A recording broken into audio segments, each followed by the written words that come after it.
En fait, j'ai toujours quelque part travaillé sur l'agroécologie sans vraiment trop le savoir. Parce que au tout début, j'ai travaillé lors de mon DEA, j'ai travaillé d'emblée sur la séquestration de carbone dans les sols via des pratiques.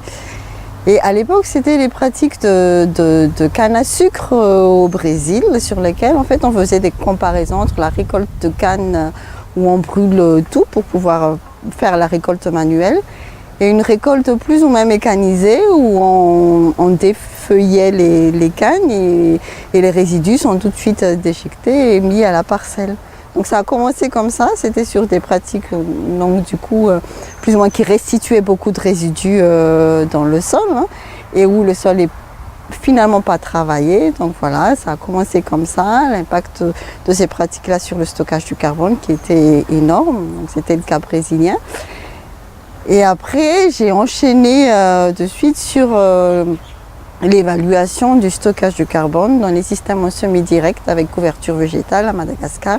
Donc là, c'est vraiment les systèmes qui s'y prêtent. Ce sont des systèmes agroécologiques sur lesquels on joue beaucoup sur la couverture du sol, la restitution des résidus, le non-labour, donc la non-accélération de la minéralisation du sol, etc.